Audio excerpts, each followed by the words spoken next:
Mesdames, Mesdemoiselles, Messieurs, bienvenue dans ce direct spécial. Il s'agit d'une urgence que je voudrais partager avec vous et avec le reste du monde.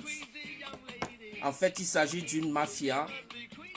Le coronavirus est devenu un business au niveau du Cameroun et les populations sont désinformées. C'est pourquoi je fais ce direct spécial. J'ai voulu rester calme, mais je ne peux pas rester calme parce qu'il s'agit d'une urgence. Dans le coronavirus, un business au Cameroun, c'est ça la thématique. Je ne serai pas très long, je vais juste mettre quelques musiques, après je vais directement rentrer dans la thématique du jour. Donc, le coronavirus, un business au Cameroun et qui tue des vies. Voilà la thématique, c'est une thématique urgente, donc restez connectés, je vous en prie, partagez la vidéo. Il s'agit d'une urgence, cette vidéo pourra aider certains membres de vos familles, que ce soit les membres de votre famille restreinte ou de votre famille élargie. Donc c'est une urgence, je parlerai de ça tout à l'heure. Le coronavirus, un business au Cameroun. Merci bien.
Allez, une fois de plus, donc, bienvenue, mesdames, mesdemoiselles, messieurs, dans ce direct spécial. Dont la thématique d'aujourd'hui, ce sera une courte vidéo, hein, c'est un direct improvisé en fait, parce qu'il s'agit d'une urgence. En tant qu'humaniste, je n'aime pas les injustices, et surtout lorsqu'il s'agit des injustices sociales, surtout lorsqu'on écrase les plus faibles. J'ai regardé une vidéo très récemment, il y a à peine quelques jours, concernant une famille du côté de Douala. Cette famille aurait amené leur papa malade, je crois âgé de 70 ans selon les récits de la dite vidéo, qui a été, je crois, documenté donc par une télévision de la place. Hein. Je crois qu'il s'agissait d'un reportage venant d'une télévision de la place du côté de Douala. Et dans ces récits, il y a un monsieur de 70 ans qui serait mort. Et ce monsieur avait été conduit dans une clinique privée de la place du côté de Douala. Bon, et il avait déjà une pathologie qui était déjà connue parce qu'il avait déjà un problème cardiaque. Et ça faisait des années que ce monsieur souffrait déjà d'un problème cardiaque. Bon, il s'est avéré donc que ce monsieur, après quelques jours d'hospitalisation, serait décédé. Mais cette clinique a passé le temps à demander de l'argent à cette famille. Les sommes de 1,5 million, il faut faire le scanner, il faut faire ceci, il faut faire cela. Et dans tout ça, cette famille n'avait pas accès à leurs parents. Donc, il n'y avait aucun membre de la famille qui était là pour voir effectivement le genre de soins dont ce monsieur-là recevait. Et ce dernier serait décédé, selon le reçu de ce documentaire, après 5 jours. Et cette famille avait déjà versé environ 1,5 million. Et l'un des médecins de cette clinique a lui-même fait le témoignage en reconnaissant que l'argent effectivement avait été versé. Et il paraît que, comme cause du décès, et il parle du coronavirus. Bon, alors que selon la famille, leur papa n'avait pas de coronavirus. Parce qu'ils connaissent depuis plusieurs années que leur papa avait des problèmes cardio. Donc, il avait un problème cardiaque. Et il a donc fait une crise. Et c'est la raison pour laquelle il avait été conduit dans cet hôpital ou dans cette clinique privée. Et c'est au bout de quelques jours, et il paraît toujours que le monsieur serait déjà décédé, mais c'est au bout de quelques jours que la clinique leur a dit qu'ils n'ont pas tout ce qu'il fallait comme équipement pour pouvoir apporter les soins adéquats à ce monsieur qui est donc décédé dans leur clinique. Pourquoi est-ce que je parle de cette affaire? Ça, il s'agit d'une deuxième affaire. La première affaire concerne une famille que je connais très bien, une famille qui m'est très proche, toujours du côté de Douala, qui ont perdu leur papa, un monsieur âgé de la soixantaine, il y a à peine quelques semaines. Ça m'a fait très mal lorsque j'avais entendu parler de ce récit. Ce monsieur, du côté de Douala, dans la soixantaine, on est malade, même avant la soixantaine. Lorsqu'on est bébé, on peut tomber malade. Il y a des gens qui ont des problèmes chroniques, qui ont des maladies chroniques, la drépanocytose, le cancer, le diabète, etc., qui vivent avec ces maladies-là. Donc, le coronavirus n'a pas changé ces faits-là. Et ce monsieur de 60 ans, donc, ça c'est le deuxième cas. Et c'est la raison pour laquelle vraiment je suis écœuré lorsque je viens parler aussi fort, afin de sensibiliser le grand public au niveau du Cameroun. Ce monsieur de 60 ans se sentait mal. Il avait été conduit à l'hôpital par sa famille. Et lorsqu'il se sentait bien, on l'avait déchargé. Il était rentré chez lui. Et lorsqu'il était rentré chez lui, toujours du côté de Douala, il mangeait bien. Il était là avec sa famille. Quelques jours après, le gouvernement envoyait des gens venir le chercher, soit disant qu'il serait atteint du coronavirus. Et en faisant des tests bizarres à ce monsieur, on lui a introduit des appareils bizarres, donc soit disant que c'est pour le tester, et le monsieur était mort sous le champ. Et il paraît, selon les récits de la famille, qu'on avait pris son corps, le gouvernement avait pris son corps pour aller l'enterrer, donc de manière huis clos. C'est un business. Il s'agit d'une arnaque. Je vais vous parler tout à l'heure avec des faits. Et je vais vous prendre quelques exemples ici. Tout récemment, puisque moi je suis fondateur et directeur de projet d'une association reconnue d'utilité publique qui fait dans la prévention et la lutte contre la drépanocytose au Royaume-Uni. Ça fait 10 ans. Nous avions eu un cas. Je vais vous parler avec les statistiques parce qu'au Cameroun, on aime bien les statistiques tout à l'heure. Mais je préfère d'abord commencer par des illustrations. Nous avons un cas d'un enfant drépanocytaire âgé de 9 ans qui a fait une crise très récemment et il avait donc, dans cette crise, on voyait les symptômes du coronavirus. Cet enfant était tellement lié donc à sa maman qui était toujours avec lui. Il a donc fait un malaise, il avait mal à la poitrine, il avait de la peine à respirer, il toussait. C'était clairement les symptômes du coronavirus. Cet enfant avait donc été conduit. Donc, aussitôt sa maman avait appelé l'hôpital, le consultant de cet enfant, parce que ceux qui sont spécialisés, par exemple, en drépanocytose, c'est des hématologues. Et ce n'est pas tout le monde qui est consultant. Ce n'est pas tout médecin qui est consultant. Les consultants dans un domaine ou dans une pathologie spécifique, c'est des experts dans cette pathologie. C'est le consultant qui avait dit à la maman, écoutez, pas de panique, appelez l'ambulance, allez à l'hôpital, je vais vous retrouver à l'hôpital. Ils ont appelé l'ambulance, ils ont expliqué. Ils ont dit, il s'agit, voilà, des symptômes du coronavirus. L'ambulance est venue préparer. Avec quoi? Puisque l'enfant avait des problèmes respiratoires. Et c'est ça l'un des problèmes du coronavirus, parce que ça attaque, ça va vers les poumons. Et lorsque ça va vers les poumons, maintenant, ça attaque la respiration, on a de la peine à respirer.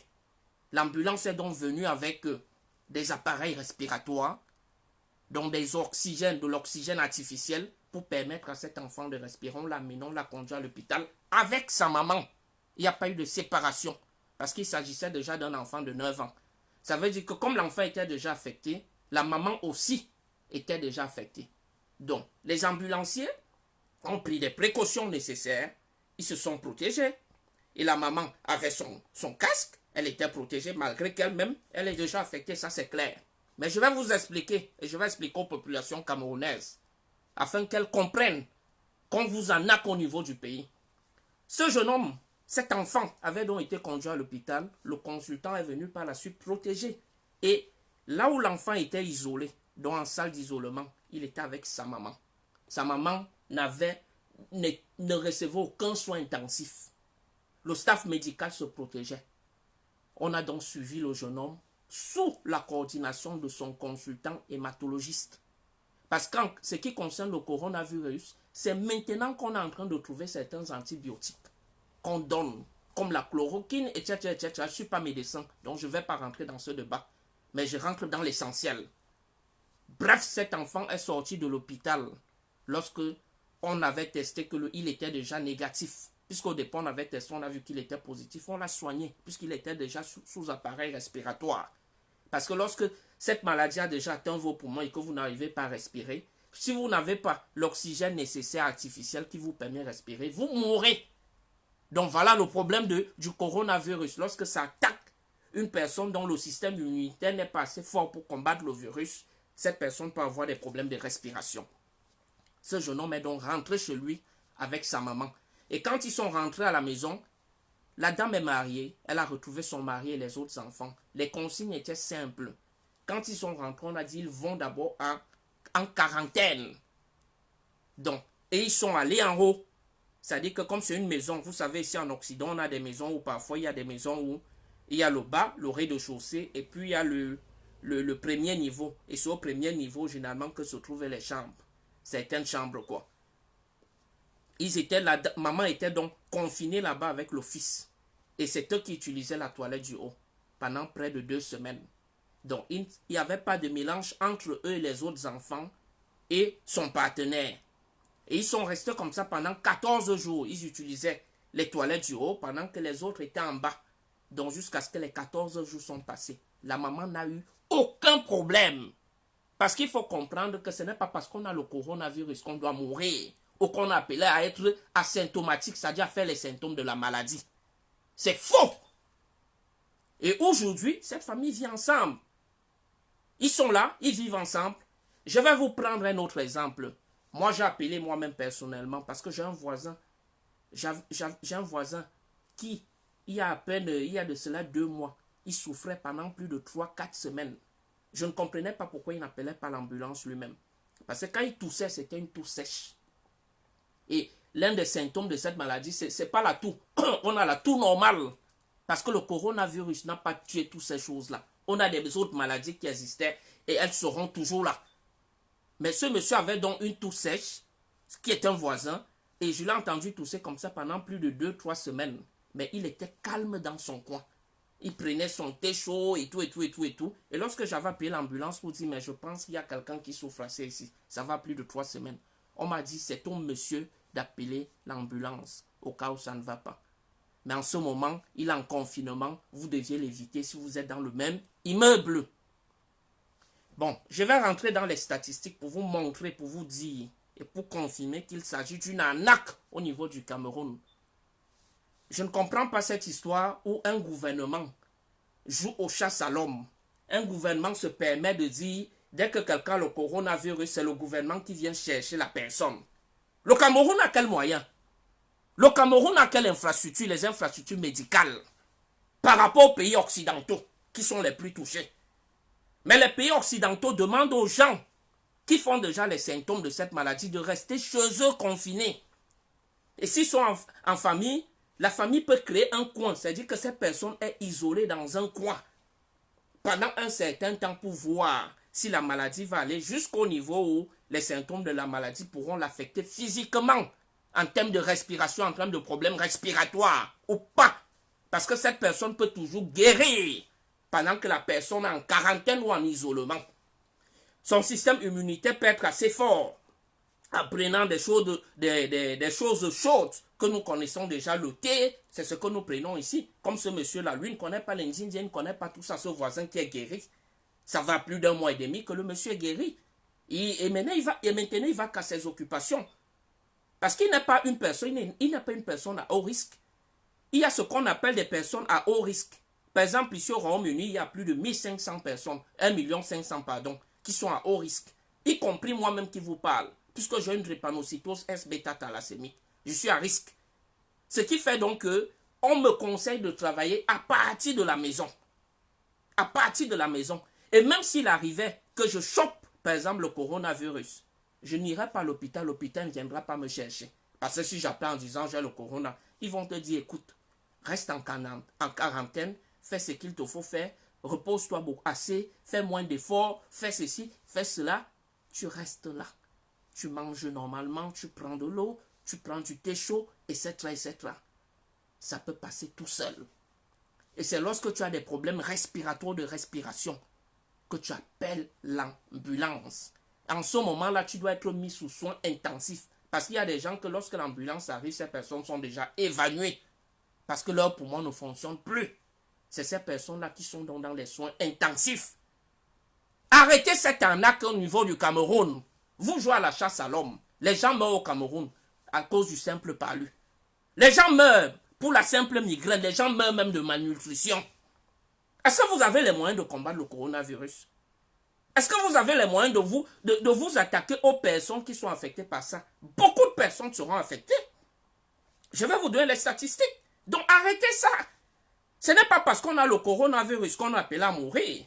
Bon, je vais rentrer dans les statistiques afin que les personnes sérieuses puissent comprendre de quoi je parle. Bon, voilà. Je vais au niveau des statistiques mondiales. Commençons. Donc, j'ai pris quelques exemples, quelques pays. Le pays le plus touché, les États-Unis. Aux États-Unis, il y a environ 1 430 348 000 cas donc de personnes infectées. Sur ça, il y a combien de morts? 85 000 morts. Sur 1 400 000 quelque chose. 85 000 morts. Si vous voulez connaître le pourcentage de 1%, divisez seulement 1 430 000 divisé par 100. Ça vous donne le résultat de 1%.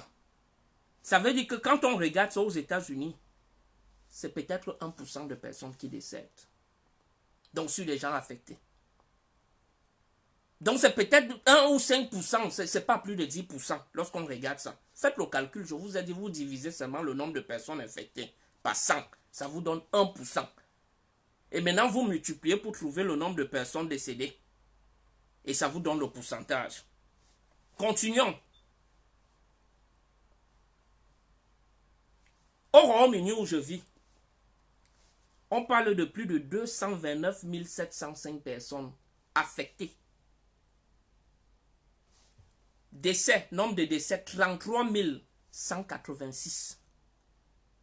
33 186 sur 230 000 affectés. J'ai cherché à comprendre, donc j'ai fait le calcul pour trouver le pourcentage par rapport à ce cas. 1% de 230 000, c'est 2000 quelque chose. Donc, si vous divisez maintenant, par exemple, fois 14, ça veut dire qu'au Royaume-Uni, c'est environ 14% des décès, 14 à 15% des décès. En ce moment. Et si toutes ces personnes affectées allaient dans les hôpitaux, c'est qu'ils sont couchés même dans les rues. Je dis bien, c'est que ces personnes sont couchées dans les rues. Mais la réalité est que c'est environ peut-être quelques milliers de personnes qui sont dans des hôpitaux. Quelques milliers de personnes à plus de 200 000 affectés. Donc c'est quelques milliers de personnes dont leur système immunitaire n'a pas pu résister au virus. Ce sont ces personnes-là qui vont dans les hôpitaux, qui sont hospitalisées, qui sont en soins intensifs. Mais la grande majorité, dont à plus de 180 000, vivent chez eux dans les communautés, en isolement. Et vous avez maintenant aussi ceux qui ont guéri. Et ceux qui ont guéri, le taux est plus élevé. Le taux est plus élevé. Continuons. En Espagne, 271 095 cas de personnes affectées par le coronavirus. Nombre de décès, 27 104. Conclusion, le nombre de décès est inférieur à 14 à 15%. Ça veut dire que la plupart des personnes affectées vivent chez eux, dans les communautés. Le seul conseil officiel que l'État donne, c'est qu'il s'isole les personnes qui pensent qu'elles sont affectées, afin qu'ils n'affectent pas leur famille, les membres directs de leur famille restreinte. Voilà les conseils qu'on donne. La Russie, 242 271 000 de personnes affectées. Nombre de décès, 2212. j'ai directement divisé. Donc 242 271 divisé par 2000, par 100. Donc pour trouver 1%. Donc le nombre de décès réussis, c'est 1%. Est de 1%. Sur plus de 200 000, 240 000 personnes affectées. Le nombre de décès est de 1%. Donc faisons attention. D'où se passe-t-il donc? Et voilà, et le nombre de personnes guéries, dont d'elles-mêmes, c'est 48 000 et poussière. D'où vient-il qu'un pays pauvre, aussi endetté que le Cameroun, joue à la chasse à l'homme? Ils vont derrière les gens. Ils vont derrière les maisons. Pour contrôler que votre grand-père, parce qu'il est un peu toussé, et qu'il était à l'hôpital parce qu'il avait le petit rhumatisme, aussi sorti de l'hôpital qui commence à manger son pain sans sel, on vient le chercher disant qu'il a le coronavirus. Ça se passe où? Ça se passe où dans le monde entier? Même en Chine, ça ne se passe pas comme ça. Les Chinois mettent les masques. Ils ont imposé les masques pour que les gens commencent à aller travailler. Ce n'est que les personnes à risque, donc qui ont des pathologies déjà connues. Et ces personnes ne meurent pas automatiquement. Ce n'est pas parce qu'on est drépanocyte, on est diabétique, on a le cancer qu'on va mourir automatiquement si on attrape le coronavirus. Non! Non! La vie appartient à Dieu. Je vous ai parlé le cas de cet enfant de 9 ans. Sa maman et lui vont bien vivre maintenant en famille. Est-ce qu'on a hospitalisé sa maman? Arrêtez cette escroquerie organisée au niveau du Cameroun. Et je soutiens totalement ces familles-là qui se rebellent parce qu'il s'agit d'un business. Ils ont fait de ça un business. Avant le coronavirus, les gens ne mourraient pas. Est-ce que les gens ne mourraient pas? Les gens mourraient. En ce moment, ces pays développés ont maintenant pris d'autres mesures pour protéger même ces personnes du troisième âge. À savoir les personnes de plus de 70 ans en montant, qui ont des pathologies connues, comme le diabète, le cancer. Ils sont maintenant en train d'étudier comment est-ce que ces personnes-là, lorsqu'ils se sentent mal et que c'est lié à leur cancer, qu'on vienne leur donner des soins, le médecin peut venir leur administrer des soins à partir de la maison pour qu'ils n'aillent pas dans les hôpitaux parce que dans les hôpitaux, il y a ce risque de contamination. Mais, mesdames, mesdemoiselles, messieurs, donc arrêtez ça! Ils sont en train de faire du coronavirus un business. Même les restrictions qu'on donne, on ne veut pas plus de 50 personnes. On ne veut pas plus de regroupements de plus de 3 personnes, même dans les pays occidentaux. C'est pour limiter la propagation. Et c'est pour protéger les personnes à risque. Et les personnes vulnérables. Mais ça ne veut pas dire que si 1000 personnes se sont regroupées, les 1000 personnes vont mourir. C'est faux! Je viens de vous donner les statistiques. Je viens de vous donner les statistiques. Et mesdames, mesdemoiselles, messieurs, arrêtez ça. C'est très simple de savoir si vous êtes infecté par le coronavirus. Vous n'avez pas besoin qu'un médecin vous dise que voilà, vous souffrez de ça. Parce que lui-même, le médecin, parfois, il peut avoir ça. Et c'est quand les symptômes sont déjà là qu'il peut même décéder si son système immunitaire est faible. Parce que la vie n'appartient à personne. L'être humain n'est rien. La vie appartient à Dieu. Par exemple, si vous commencez à tousser, vous pouvez avoir une toux normale. Comme avant. Mais si cette toux persiste, elle devient une toux sèche. Et quelquefois, elle vous empêche un peu, vous ressentez que vous aviez des petits problèmes de respiration, mal à la poitrine, etc. Vous n'avez pas besoin qu'on vous dise d'aller faire un scanner, comme j'ai vu dans ce documentaire-là, où les gars demandent les 750 000 à la famille pour aller faire le scanner. Le scanner de quoi? Concernant un patient qu'on connaît déjà, qu'il a une pathologie précédente. Le scanner pour faire quoi? Pour voir le coronavirus. Donc, mesdames, mesdemoiselles, messieurs, lorsque vous aviez un patient, même si c'est votre parent, qui tousse, dites-vous premièrement qu'il y a d'abord ce qu'on appelle la toux normale. Respectez, oui, bien sûr, les consignes des autorités, parce que c'est standard. Donc, pas d'approche. Moi, personnellement, lorsque quelqu'un vient toquer, même si c'est un technicien et que j'ai un problème technique qui vient toquer chez moi, lorsque j'ouvre la porte, je mets mon masque. Et puis, je mets, par exemple, mon gel. Donc, au cas où c'est pour me remettre quelque chose, s'il y a le virus dessus, à travers ce gel-là, ça peut mourir. Ça va tuer cette bactérie-là. Donc, voilà les premières choses. Et si maintenant, votre parent tousse, il peut rester en famille, mais en isolement. Donc, il y a un coin spécifique pour lui. Il y a un coin spécifique où la personne reste. La personne occupe sa propre chambre. La personne, lorsqu'on fait par exemple à manger ou on veut donner à cette personne, il y a un coin où on peut aller déposer sa nourriture. Lorsqu'on veut faire son thé chaud, de la tisane, tout ce que nous avions là, ce que nous connaissons, on va déposer dans un coin. La personne les prend pendant par exemple les 14 jours d'isolement. Vous n'aviez pas besoin, ça ne sert à rien d'amener un patient atteint du coronavirus dans un hôpital qui n'a pas d'appareil respiratoire artificiel. C'est une perte de temps, c'est une arnaque. Vous faites escroquer.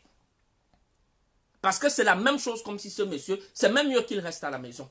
Parce qu'à la maison, au moins, il pourra lui-même, s'il a un coin spécifique, aller préparer son thé chaud, sa tisane, boire sa tisane, rester dans son coin. Et puis il pourra guérir au bout de quelques semaines. C'est de ça qu'il est question. Mais lorsque vous l'amenez même à l'hôpital, le stress déjà diminue déjà la capacité de son système immunitaire à combattre le virus. Première chose. À l'hôpital, même là-bas, c'est un endroit, même les hôpitaux, c'est les cimetières en ce moment. Puisque c'est à l'hôpital qu'il peut même aller vraiment contracter cette maladie. Et sans appareil respiratoire, pourquoi vous l'amenez à l'hôpital s'il n'a pas de problème de respiration? Comme c'est devenu un business. Au lieu d'aller dépenser les centaines de mille, j'ai vu, c'est une famille pauvre, une famille moyenne même. Appelez un spécialiste sur place qui va mettre son masque, qui vient identifier, qui vient consulter le patient sur place à la maison. Et voir s'il s'agit de sa pathologie qui est connue déjà. Mais si c'est le coronavirus, il reste en confinement chez lui. Il prend le thé étant à la maison. Vous évitez seulement de l'accoster n'importe comment. Et là-bas, il a plus de force pour pouvoir combattre la pathologie. Après un moment, ça va passer. Donc arrêtez ça, qu'on ne vous en a que plus. Ça ne se passe pas comme ça, même dans les pays occidentaux. Aucun État n'a les moyens de suivre chaque patient affecté par le coronavirus. C'est impossible. C'est impossible qu'on ne vous mente pas. Mais respectez les consignes. Ne vous regroupez pas parce qu'on ne sait jamais. Ça n'a pas d'amis. Peut-être que tu peux contracter ce virus-là pendant que tu as pris quelques biais, ton système immunitaire faible, et peut-être le virus aussi tellement, parce que c'est un virus agressif, ça peut rentrer dans tes poumons. Au pays là-bas, on sait, les ambulances, ils ont des appareils, ils ont des oxygènes artificiels pour donner aux gens. Ils ont ça. Est-ce qu'ils ont ça? Est-ce qu'ils ont... Donc, c'est-à-dire, vous voyez un peu, donc évitez ça. Ne paniquez pas. Respectez les consignes données par les autorités. Hein? Parce que même la Bible le dit, donner à César ce qui est à César. Et puis à ceux qui pensent généralement que parce qu'ils prient beaucoup, ils ne doivent pas respecter les consignes, c'est faux. La Bible est claire. Mon frère, ma soeur, tu ne tenteras point le Seigneur, l'Éternel, ton Dieu. Donc si on t'a dit mets le masque là, parce que le coronavirus, la salive seulement peut te contaminer, mets le masque. Si on t'a dit évite les attroupements, les regroupements, etc. Et que tu penses que tu as d'abord des problèmes basiques personnels, tu ne manges pas assez, tu ne manges pas bien, tu ne dors pas bien, et tout, ne te mets donc pas en position de vulnérabilité face à cette pathologie. Voilà ce que j'avais à dire et à passer comme message. Donc, mesdames, mesdemoiselles, messieurs, le pourcentage est faible. De manière globale, je crois que j'avais le chiffre global ici. De manière globale, à plus de 4 427 900 personnes sont affectées en ce moment par le coronavirus. Et on parle d'environ 213 pays. Donc c'est presque le monde entier qui est attaqué. Mais le nombre de décès, de manière globale, est de 298 077. Faites-vous même le ratio. Divisez tout simplement 4 427 900. Divisez ça par 100. Divisez ça par 100, ça vous donne les 1%. Donc des 1% des décès. Et vous multipliez pour atteindre le... Donc je suis sûr que ça ne donne même pas 5%. À travers le monde, il n'y a pas 5% de décès. Il n'y a pas 5%. Ça n'atteint pas les 10%. Vérifiez vous-même. Donc on arrête ça. qu'ils arrêtent cette arnaque-là. Qu'ils arrêtent ça. Cet opportunisme-là. Arrêtez ça et soyez informés. Ne paniquez pas. Vous aviez un proche qui est affecté par le coronavirus. Pas de panique. Pas besoin de l'amener à l'hôpital aussitôt. Non. Non. Vous l'isolez dans un coin spécifique. Vous lui donnez le nécessaire pour qu'il puisse prendre des choses chaudes parce que ça aide à booster le système immunitaire. Qu'il ait son plat de nourriture normalement. Hein? On peut déposer ça quelque part. Il finit de manger. Il dépose là-bas. Où il a son petit coin. Où il peut aller. Donc, on évite. Il porte le masque pour ne pas propager. Donc, pour ne pas propager la maladie.